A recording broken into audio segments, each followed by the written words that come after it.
की तो बना लेने का है भैया मेड़ धार है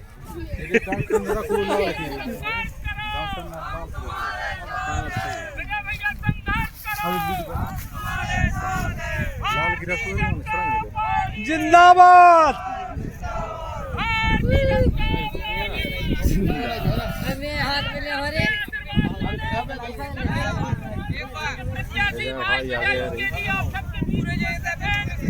सब लोगों से हाथ जोड़कर निवेदन है 17 तारीख को कमल की बटन दबाकर भैया को प्रचंड बिल्कुल बनाएंगे। आपका बेटा आपके बीच में रहेगा, हर समय उपलब्ध रहेगा। लखनऊ में निवासी, भोपाल दिल्ली में नहीं रहने, भोपाल दिल्ली में रहने वाला बेटा नहीं है। जब लगे बुला लो, हाथ पकड़ के। अनुरोध है कि कमल की बटन दबाकर भैया को विजयी बनाए।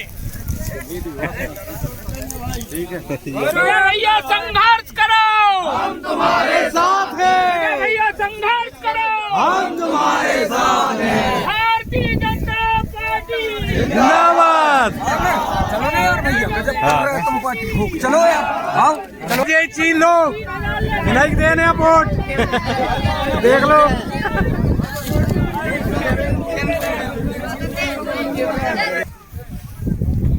ब्रिगेड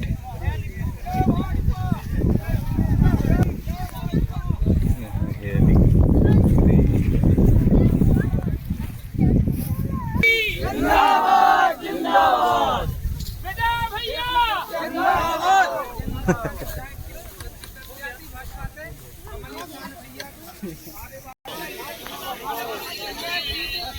चखत जनता। हेलो नहीं आए।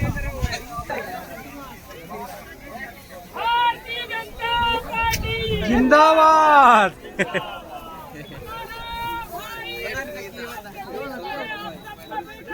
भैया हेलीकॉप्टर आ रही देखो अब आ रहा हो, अब जानकारी लियो। भैया अब जो है हम लगा था पहलवाद पटेल का हेलीकॉप्टर आने मारो है। कब बिल्कुल लेते हैं आदमी ने खेत मचान लगे का हम रस्सा के भीतरे हैं, तो रस्सा से बाहर खेदे जा रहे हैं, तो भैंस खेदे जा रहे हैं रस्सा से बाहर हूँ भैया चलता है बिल्कुल चारे में ठाड़े हो तुम तो रस्सा के बाहर हूँ मारे। साइड में लग जाओ, साइड में लग जाओ। अब हम जा रहे हैं बीच में, है ना।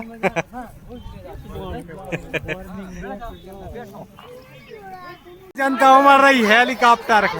देखो भैया देखो भैया ये साइड से आ रहा होगा, वो आ रहा हो देखो। अब देख लो, हम दिखा रहे हैं हेलीकॉप्टर, है ना। देखो 5-6 बज गए जी। देखो अब उड़ाता आ रहा हो हेलीकॉप्टर, अब पास में आज जा रहा हो। देखो भैया, देखो अपन एक देखा ना, है ना। देखो भैया हेलीकॉप्टर पर परान लगो जो तो कितने भाग रहा हो रे।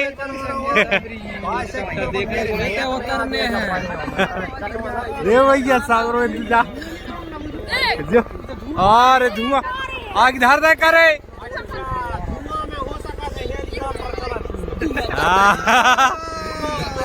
देखो भैया क्या बात है, अपन बैठे यही पान।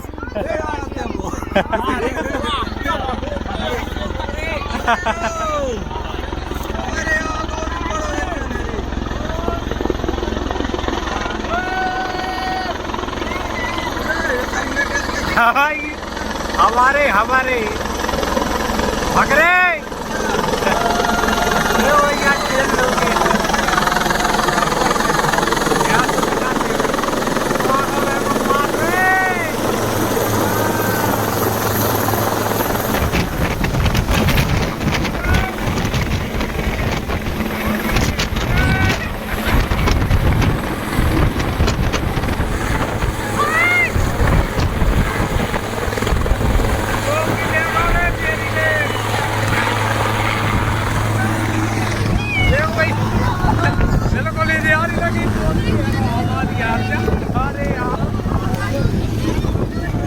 पब्लिक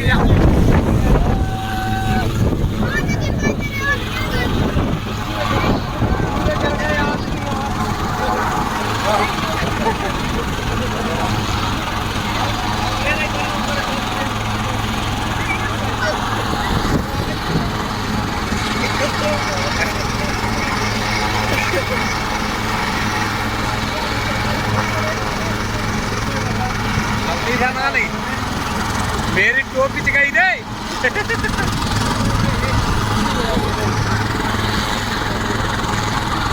ये वही पूरे आदमी हो जे सतेम सबरे गिर गए आज यार, पब्लिक खचा खच भरी है।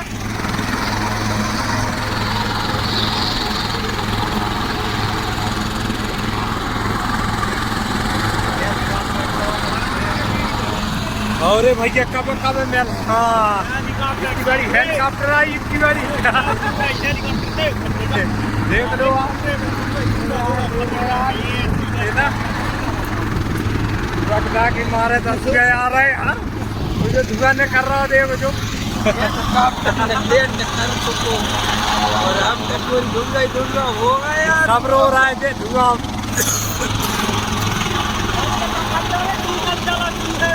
बंद कर ले, अल्लाह ने मारो रे।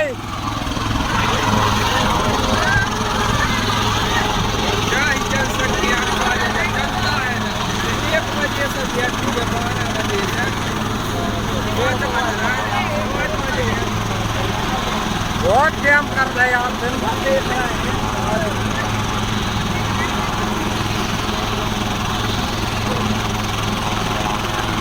चलो भाई अभिनंदन करो।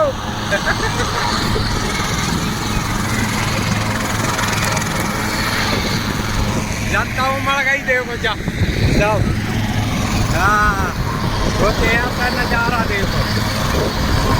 अरे बिल्कुल पास से दिखा रहे हैं अपन, देखो हेलीकॉप्टर क्या खड़ी है।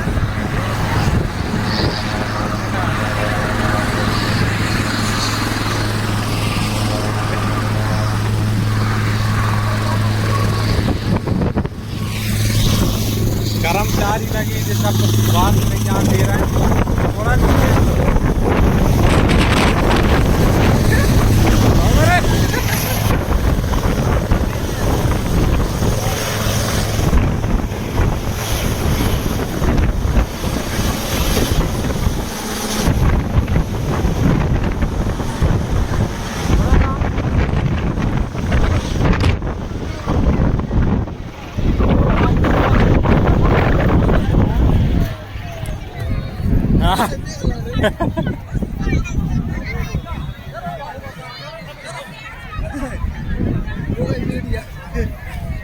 गवार भाग गो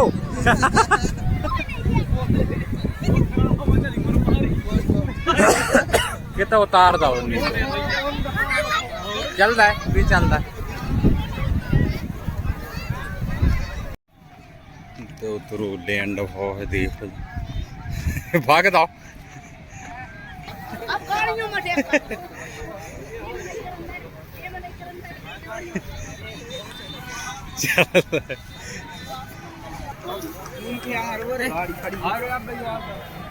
चाखा जा चाखा चाखा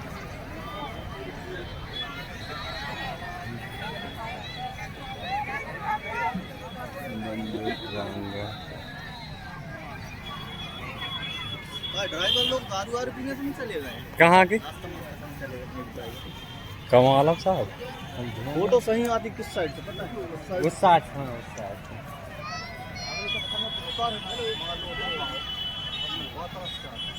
चले जाओ तो इधर सामने खड़े हैं मोबाइल दिखा रहे हैं। पीड़ी पीड़ी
ध्यान देता हूँ और क्षेत्र विकास के लिए भाई साहब से सहयोग के लिए बात कर रहा हूँ।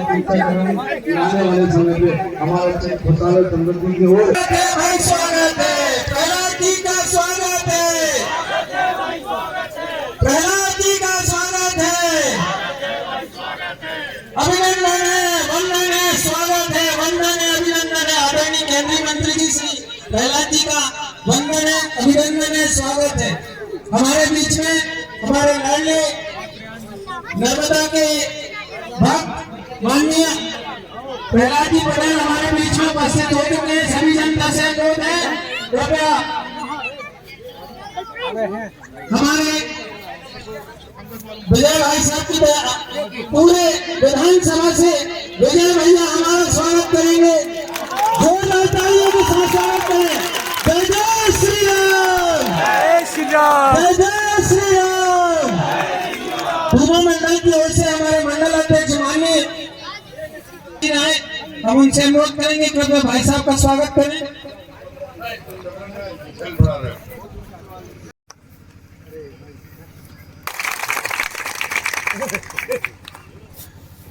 जब आदमी को होश नहीं रहता, जवानी के जोश में वो पता नहीं कहाँ होता है, और पूरी पट्टी में जंगल में कहीं पार्टी का नामो निशान।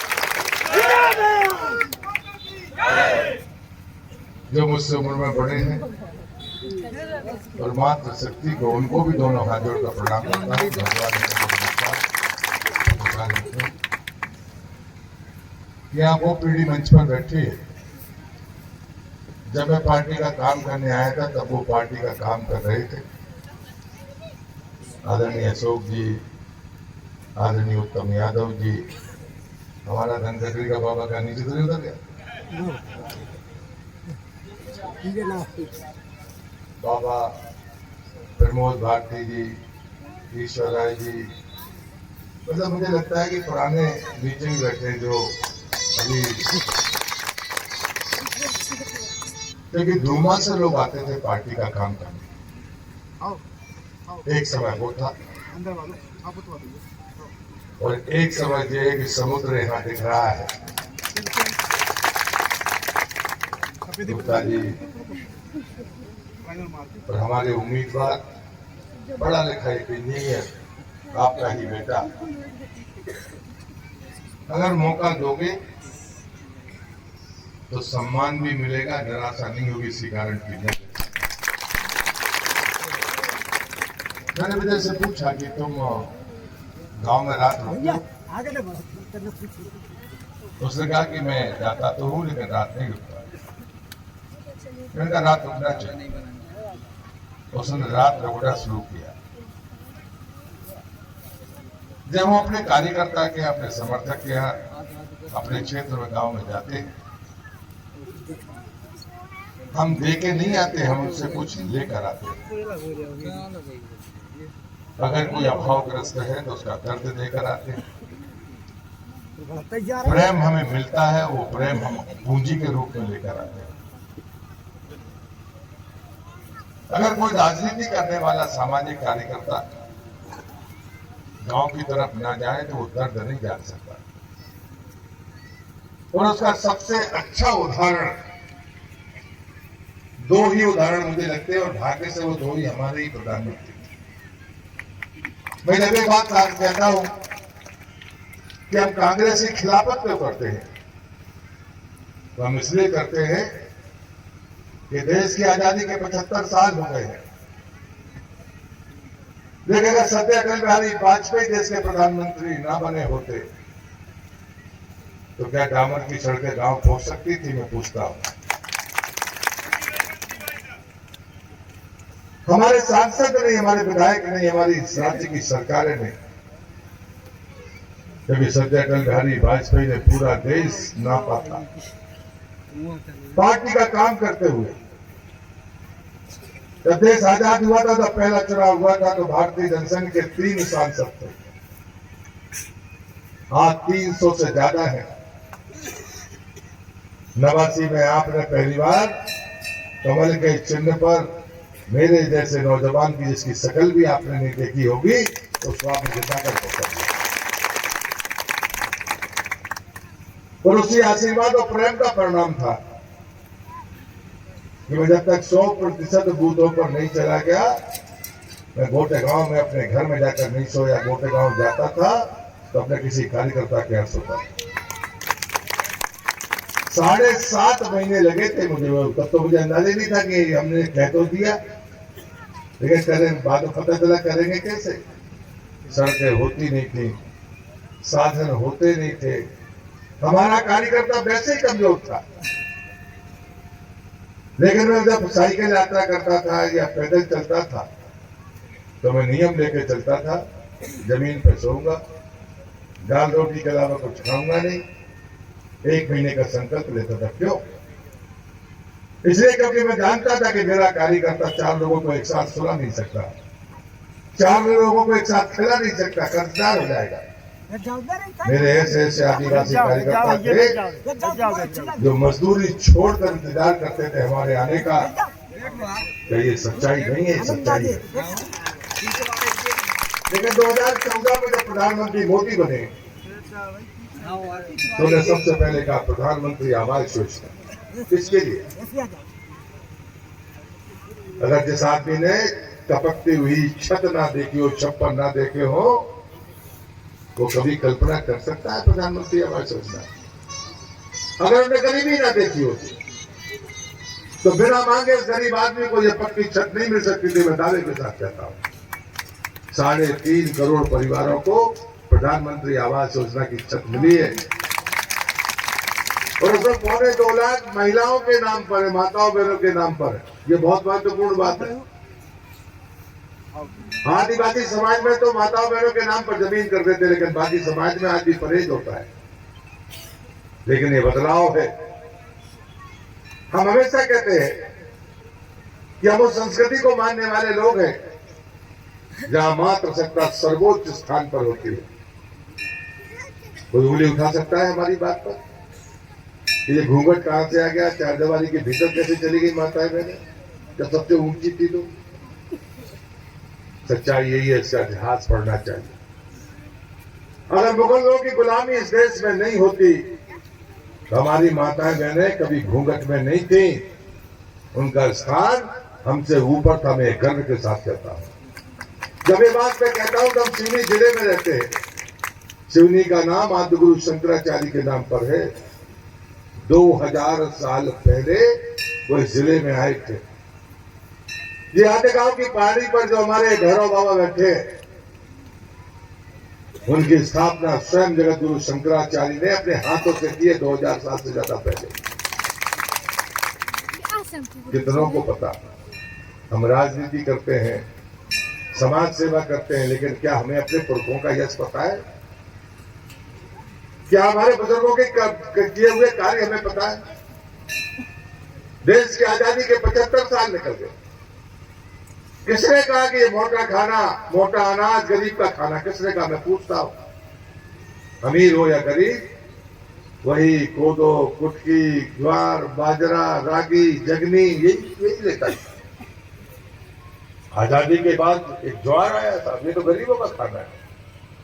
हमने छोड़ दिया और जो दिया वो क्या है? गेहूं, धान, गन्ना। अब पूरी दुनिया हाहाकार मचा रही है। ये रोग है, इसके खाने से रोग होता है, रोगी होते हैं। हमारे पुरखों का खान पान, हमारा पैदा होने वाला अनाज वो दुनिया में सर्वश्रेष्ठ है। कोदो कुटकी ऐसी है जिसकी उम्र 15 साल है।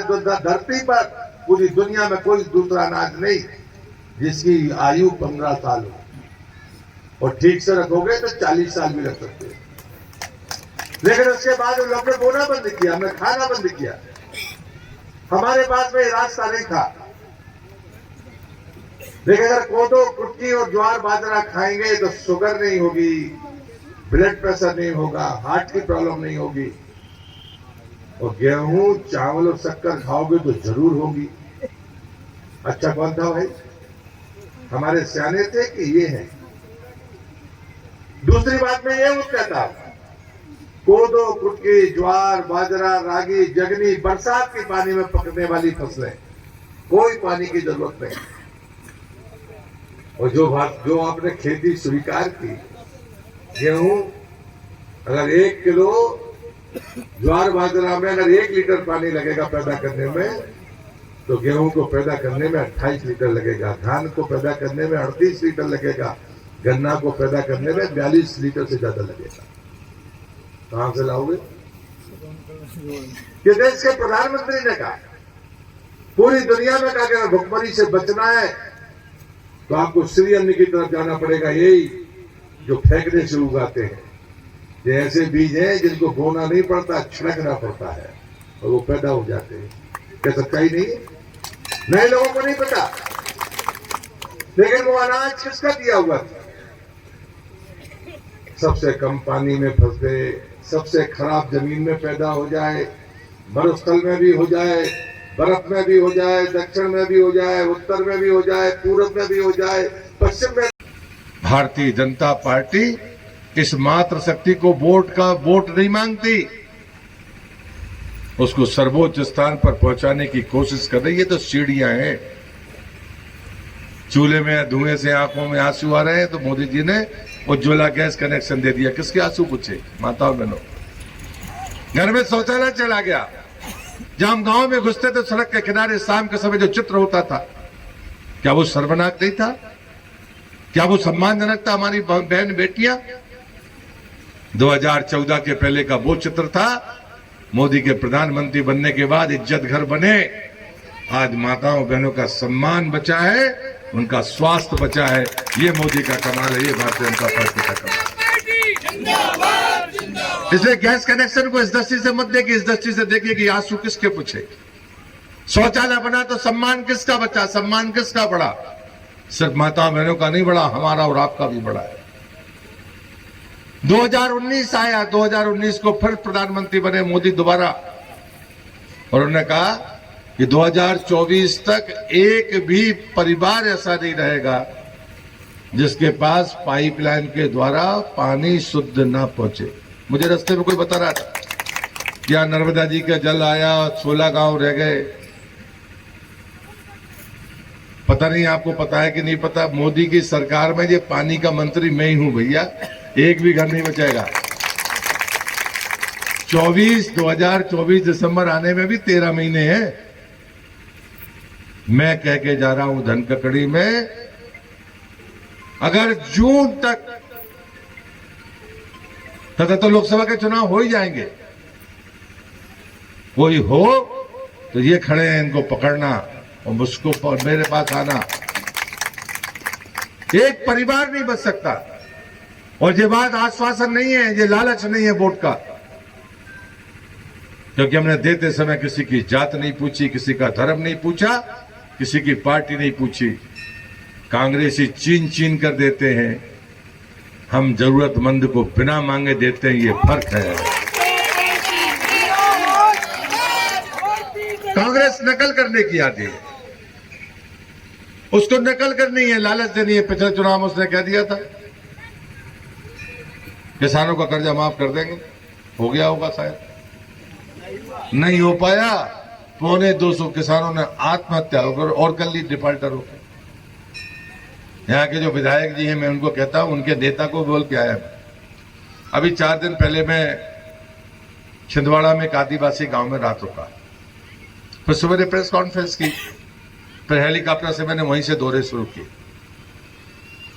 मैंने प्रेस से यही पूछा, ये बूढ़ा आदमी, थका हुआ नेता कांग्रेस का, तुम 42 साल से इसको वोटें दे रहे हो। मैंने कहा ये 5 साल से छिंदवाड़ा का विधायक है, मुख्यमंत्री बना था। मैंने कहा एक वार्ड में, एक गांव में एक बार भी गया हो तो मेरा जो उम्मीदवार है वो नौजवान है वहां, बंटी साहू, उसने इनाम रखा 1 लाख रुपए का कि कमलनाथ अगर किसी गांव में या शहर में किसी वार्ड में गए हो तो मैं 1 लाख रुपया इनाम दूंगा। इनाम देने कोई नहीं आया, क्योंकि भला आदमी कभी गए ही नहीं। जो आदमी 2 किलोमीटर पैदल नहीं चल सकता, तो मैंने दूसरी चुनौती दी उनको। मैंने कहा साधारण आदमी की तरह अगर तुम 24 घंटे काट लो तो मैं तुम्हें नेता मान लूंगा। मैंने कहा मैं तो अभी रात में सो के आया हूं गांव में। पैदल चलते आपने देखा ही है, साइकिल चलाते देखा ही है, मोटरसाइकिल मैंने छिंदवाड़ा में भी चलाई है, कार भी मैंने चलाई है, हेलीकॉप्टर में भी मैंने कहा थोड़ी देर बाद उड़ूंगा। मैंने कहा जमीन की धूरा भी स्वीकार है और इनका आशीर्वाद हो तो हेलीकॉप्टर भी स्वीकार है, लेकिन हम लौट कर आते हैं। हम नर्मदा के परिक्रमावासी है, जब किनारे जाते हैं तो हमारे पर आराध्य परम पूज्य श्रीवासी जी कहते थे ये नर का मद हरने वाली माँ है नर्मदा। हम 10-5 साल में लौट कर इसलिए गांव में जाते हैं, इसलिए माँ नर्मदा के किनारे जाते हैं ताकि अपने आप से पूछ लें कि बिगड़ तो नहीं गए। सत्ता बिगाड़ देती है, आदत खराब कर देती है। हम में से बीच में कई बार लोग बिगड़ जाते हैं, लेकिन कांग्रेस में तो सुधरा एक भी नहीं मिलता। भला आदमी को एक आध मिल जाए, हम में से तो एक आध तो हो सकता है गड़बड़ हो जाए, लेकिन वहां तो एक भी भूल से अच्छा नहीं मिलता। कैसे चलेगा? मोदी सरकार के 10 साल और यहाँ 20 साल में 18.5 साल भारतीय जनता पार्टी की सरकार। शिवराज सिंह चौहान ने क्या नहीं किया? हमारी बेटी पैदा हो, प्राइमरी स्कूल में जाए, मिडिल में जाए, हाई स्कूल में जाए, कॉलेज में जाए और कॉलेज से ऊपर पोस्ट ग्रेजुएशन करने लगे, रिसर्च करने लगे। माँ बाप पर बोझ नहीं है, मध्य प्रदेश सरकार ने उसकी गारंटी ली है। ये भारतीय जनता पार्टी का काम है। ये लालच नहीं है हमारी बहन बेटियों के लिए, ये सीढ़ियां हैं। अभी मोदी सरकार ने एक आरक्षण का बिल पास किया है। 2024 के बाद जो भी विधानसभा का और लोकसभा का चुनाव होगा, 1/3 मध्य प्रदेश की विधानसभा में माताएं बहनें बैठेंगी और लोकसभा में भी 1/3 माताएं बहनें बैठेंगी। कांग्रेस के पास जवाब है। अटल जी भी 3 बार लेकर आए थे महिला आरक्षण बिल, कांग्रेस ने पास नहीं होने दिया था। जरा पूछना। अभी मैं राम जन्मभूमि की बात नहीं कर रहा हूं, लेकिन अब करनी पड़ रही। परसों हमारे प्रधानमंत्री जी को न्योता मिला कि प्राण प्रतिष्ठा होने वाली है अयोध्या में, आप बता दिए।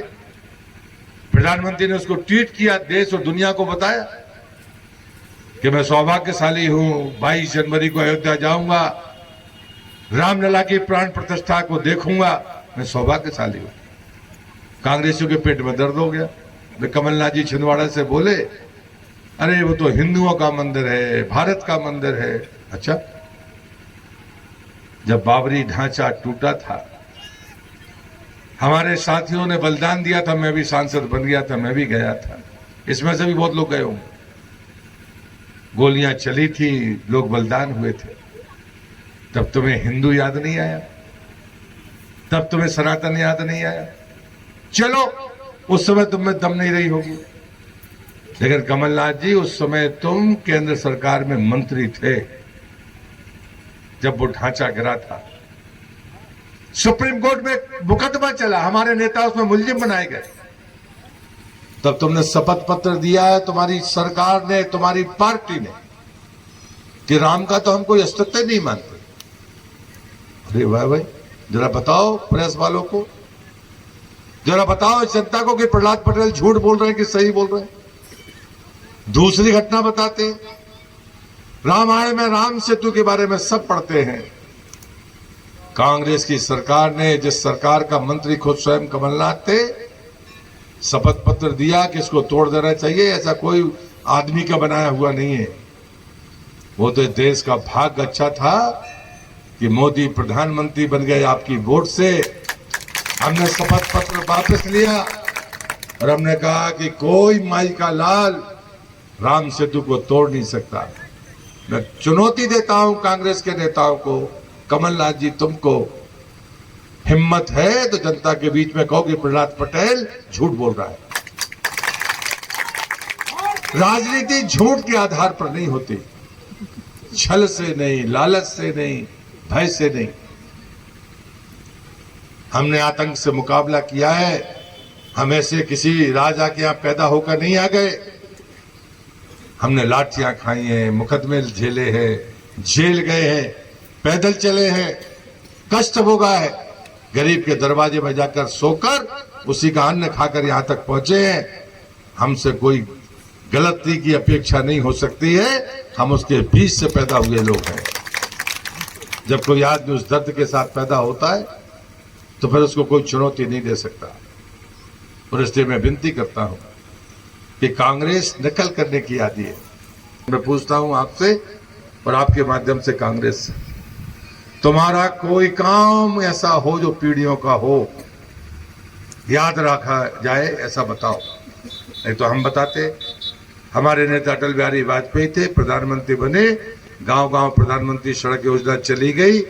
अटल जी अब दुनिया में नहीं है, उसके बाद भी लोग याद करते हैं कि अटल बिहारी वाजपेयी ने गांव में सड़क पहुंचाई। नरेंद्र मोदी की बातें मैं कह रहा हूं, शिवराज जी की बातें मैं कह रहा हूं। कितने जगह सिंचाई थी। देश की आजादी के 65 साल तक, 2003 तक इस प्रदेश में 6 लाख हेक्टेयर जमीन सिंचित थी। आज 36 लाख हेक्टेयर से ज्यादा, 30 लाख हेक्टेयर खाली भाजपा की सरकार में सिंचाई है। आप भी देखते होंगे आसपास गांव में जितना निर्माण हुआ होगा। विस्तार में जाऊंगा तो रात निकल जाएगी। धनकरी के लोगों ने हमेशा आशीर्वाद दिया है, पार्टी की लगाम गांव तक पहुंचाई है। मुझे याद आता है कि जब मैं सांसद था तो पहली बार यहाँ पर मैं आदिवासियों के जंगल के पट्टे बांटने आया था। इस जिले के वो पहले पट्टे थे। तब 10-15 लोगों को मिलते थे, बहुत बड़ी संख्या नहीं होती थी। लेकिन हमारी सरकार राज्य में आई, केंद्र में आई, हमने वो काम रोका नहीं। लगातार आदिवासी समाज को हमने वो अधिकार दिया। पेशा कानून लाने वाले मध्य प्रदेश के मुख्यमंत्री शिवराज सिंह चौहान, वनाधिकार देने वाले भारतीय जनता पार्टी की सरकार मध्य प्रदेश की। आदिवासियों के लिए पहली बार अगर कोई मंत्रालय बनाने वाले अटल बिहारी वाजपेयी। उत्तर पूर्व में तमाम राज्य आदिवासियों के हैं, उनके लिए अधिकार देने के लिए डोनर मिनिस्ट्री बनाने वाले अटल बिहारी वाजपेयी। मित्रों, हम कई बार, मैं नौजवान मित्र, अगर आदिवासी हमारे नौजवान सुन रहे हो तो मैं उनसे विनती करता हूं, ये ऐसा समाज है जिसके शुद्ध और स्वच्छता का जो आधार है किसी और के पास नहीं हो सकता। जितनी आंतरिक शुद्धि के साथ आदिवासी रहता है, दूसरा समाज मुश्किल से मिलेगा। जिस स्वच्छता के साथ वो रहता है, दूसरा कोई मिलेगा नहीं। जरा इतिहास को पढ़कर देखो, पलट कर देखो। देश की आजादी के 800 साल का इतिहास मैंने पढ़ा है। इस समाज के बराबर किसी दूसरे ने कुर्बानी नहीं दी। एक बार में 20-20 हजार लोगों ने बलिदान दिया है। बहुत दूर तक नहीं जा सकते तो छिंदवाड़ा का इतिहास पढ़ लेना। बहुत दूर तक नहीं जा सकते तो इसी सिवनी जिले में टुरिया का इतिहास पढ़ लेना। बहुत दूर तक नहीं जा सकते तो नरसिंहपुर की दिलहरी का इतिहास पढ़ लेना। 1842 की क्रांति में दिलहरी के दोनों आदिवासी नेताओं को सागर की द्यूरी में आम के झाड़ से फांसी पर लटकाकर पहला बलिदान दिया था। ये साल महत्वपूर्ण साल है। अभी रानी दुर्गावती की 500वीं जयंती है। जिन माताओं बहनों को हम कमजोर मानते हैं, जिन आदिवासियों को अनपढ़ करने की हिम्मत जुटा लेते हैं, 500 साल पहले पैदा हुई रानी दुर्गावती, उनका 500वीं जयंती है। जब तक वो जिंदा रही, मुगल गोंडवाना की धरती पर पैर नहीं रख सके। ये 500 साल पहले का हमारा इतिहास है। 1842 कब का है, जरा हिसाब लगा लो। लेकिन हम इतिहास को पढ़ते नहीं। मैं दमोह का सांसद हूं। वहां सिंगौरगढ़ रानी दुर्गावती की पहली राजधानी थी। अकबर से जब निजाम हार गया, जब उसकी सीमा होशंगाबाद के पास गोंडवाना से लगती थी, क्या विवेक रहा होगा, क्या बुद्धि रही होगी उस वीरांगना की।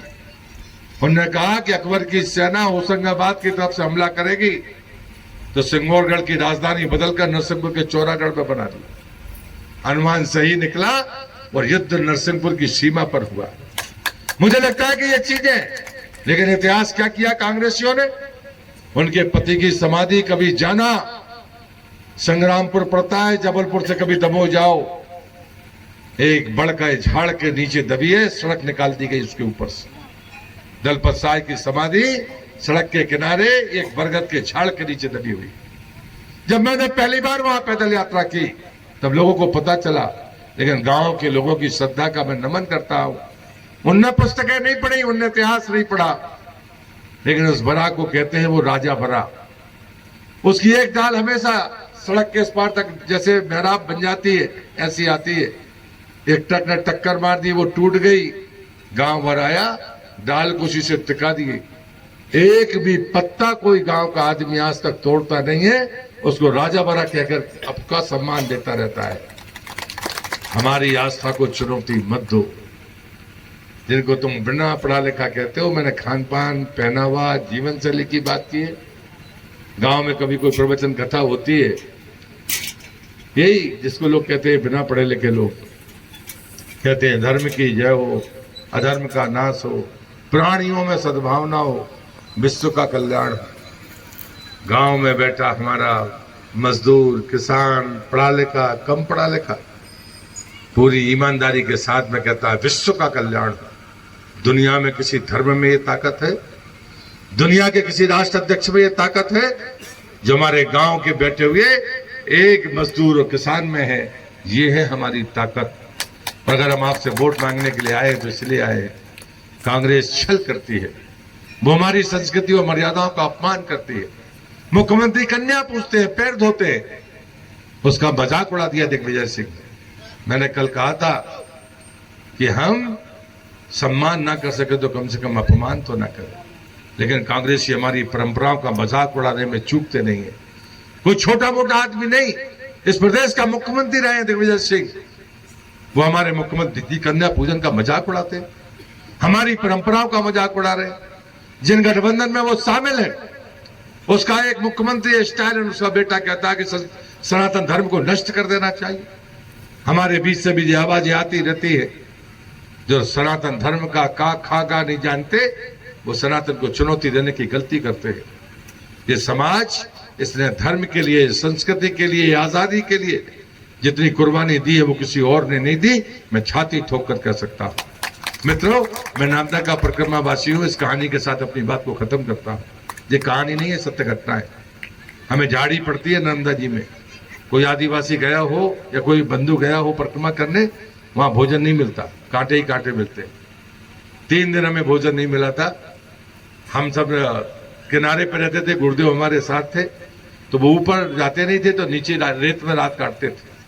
उन्होंने कहा चले जाओ, कुछ चाहिए हो तो ऊपर एक गांव है, वहां एक दुकान है, क्योंकि वो तो जिंदगी में परिक्रमा ही लगाते रहे। हम गए तो वो मुस्लिम था, वो दरवाजा बंद कर रहा था। उसने कहा कि बाबा जी हम सुबह 6 बजे जाएंगे, दे देंगे, हमारी नाव नर्मदा में है, गांव मेरा उस पार है, जंगल का जगह, मैं रात रुक नहीं सकता हूं, और अगर नाव चली गई तो मैं उतर नहीं सकता, इतनी गहरी है नर्मदा। सुबह 6 बजे मैं आके दे दूंगा, बुरा मत मानना। चला गया। उसी दुकान से एक आदिवासी ने कुछ आटा खरीदा। अब जो परिक्रमावासी का स्वभाव होता है नर्मदे है, मैंने उनसे भी कह दिया भगत नर्मदे है। मैंने जैसे ही नर्मदे हर किया, उस आदिवासी ने कहा अरे ठीक टाइम पर आया, ठीक टाइम पर आया, आधा तेरा आधा मेरा। उठा ले। गमछा में आटा बंधा हुआ था, तो मैंने कहा, मेरे गुरुदेव ने कहा है भिक्षा ली जाती है, भिक्षा उठाई नहीं जाती। आपका आटा है, आप सकती है तो ये भाजपा की सरकार ही कर सकती है। एक एक इंच भूमि से पानी की गारंटी आने वाली पीढ़ी को हो, हमसे बेहतर जिंदगी हमारे बच्चे जिए, इसलिए सतत काम हमें करना होगा। इसका संकल्प भारतीय जनता पार्टी का है। आप मुझे शांति से सुना, इतनी बड़ी संख्या में पधारे, बहुत बहुत धन्यवाद। भारत माता की जय।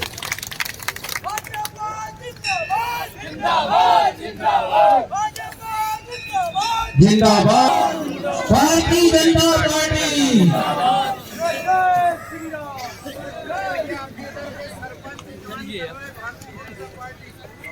सरपंच साहब भारतीय जनता पार्टी की सदस्यता ग्रहण कर रहे हैं।